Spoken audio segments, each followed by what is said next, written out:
పూర్తి వివరాలకు చదవండి రేపటి అక్షర శిల్పం దినపత్రికలో.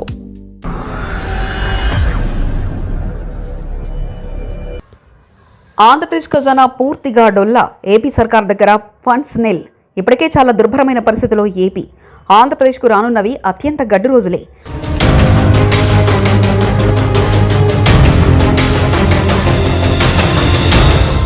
ఏపీ ఖజానా పరిస్థితిపై ఆందోళన కూడా.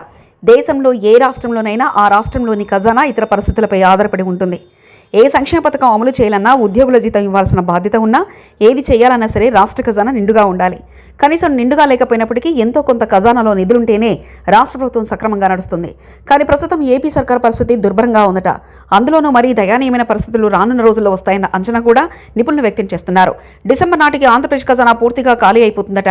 ఇప్పుడున్న ఖజానా నిధి అయితే డొల్లగానే ఉందని కొంతమంది చెప్తున్న సమాచారం. ఆంధ్రప్రదేశ్ ఆర్థిక పరిస్థితి ఆందోళనకరంగా ఉంది. ప్రభుత్వ సిబ్బందికి వేతనాల చెల్లింపు కూడా 1వ తేదీకి కష్టంగా మారింది. ఆదాయం పెరగకపోవడం, ఖర్చులు విపరీతంగా పెరగడం ఈ ఆర్థిక సంక్షోభానికి కారకులుగా విశ్లేషకులు సైతం చెబుతున్నారు. ప్రభుత్వాలు అమలు చేసే సంక్షేమ పథకాలను తప్పనిసరిగా చేయాల్సిన పరిస్థితిలో రాష్ట్ర విభజన తర్వాత అంటే 2014 నుంచి మొదలైన ఆర్థిక సంక్షోభం నేటికి తీవ్ర రూపం దాల్చింది. ఆదాయానికి ఖర్చులకు పొంతన లేకుండా పోయింది. అలాగని పాలకులు సంక్షేమ కార్యక్రమాలకు గండి కొట్టలేని పరిస్థితి. రానున్న కాలంలో ఏపీని పాలించేవారు తీవ్ర ఇబ్బందులు పాలవుతున్నారని ఆర్థిక విశ్లేషకుల అంచనాగా వినపడుతుంది. అసలు రాష్ట్రం ఎటువైపు పోతుందన్న ఆందోళన సర్వత్రా వ్యక్తమవుతుంది. 2014 నుంచి అధికారంలోకి రావడానికి ఇబ్బడిముబ్బడిగా అన్ని పార్టీలు హామీలు ఇచ్చాయి. వాగ్దానాలు అమలు చేయకపోతే ప్రజలు మళ్లీ వచ్చే ఎన్నికల్లో గెలిపించరేమన్న భయంతో ఇటు టీడీపీ అటు వైసీపీ నాయకత్వం హామీల వర్షం కురిపించింది. వాటిని అమలు చేయడమే తలప్రాణం తోకకొచ్చేలా ఉంది. పెన్షన్లు ఏకంగా 4,000 రూపాయలకు పెంచేశారు. దీంతో ఖజానాపై అదనపు భారం పడింది. నెల 1వ తారీఖు వచ్చేసరికి పాలకులతో పాటు అధికారుల్లోనూ గుండెదడ మొదలవుతుంది.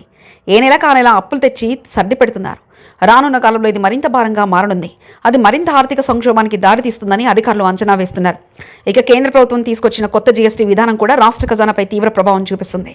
సెప్టెంబర్లో ఈ విధానం అమల్లోకి వచ్చినప్పటికీ పూర్తిస్థాయి ప్రభావం నవంబర్లో కనిపించింది. అక్టోబర్ కన్నా నవంబర్లో 4% కన్నా ఎక్కువగా ఆదాయం తగ్గినట్లు తేలింది. నూతన జీఎస్టీ విధానాన్ని అమలు చేస్తున్న కేంద్ర ప్రభుత్వం ఇప్పటివరకు తగ్గుతున్న ఆదాయానికి ప్రత్యామ్నాయం చూపలేదు. గత ఏడాది అక్టోబర్లో 2,777 కోట్లు ఆదాయం రాగా నవంబర్లో 2,827 కోట్లు వచ్చింది.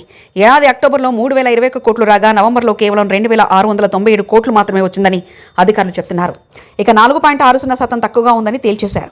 ఏడాదికి 8,000 కోట్ల రూపాయలు తగ్గే అవకాశం ఉందని అధికారులు గతంలో అంచనా వేశారు. అయితే తాజా తగ్గుదలను పరిగణలోకి తీసుకుంటే అంతకన్నా ఎక్కువగా ఉంటుందని భావించి ఆందోళన చెందుతున్నారు.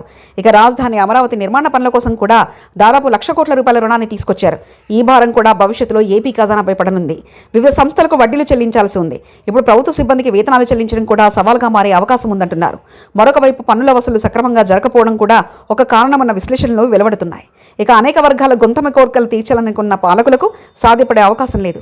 అలాగని సంక్షేమ పథకాలకు గండి కొట్టలేదు. ఇది రాజకీయ అవసరం. అందుకే పాలకులు పాలనైక రానున్న రోజుల్లో కత్తి మీద సామే. సంపద సృష్టి జరగడం మాట దేవుడెరుగు. ఉన్నదంతా ఆవిరవుతుందన్న ఆందోళన అధికారంలో కనిపిస్తుంది.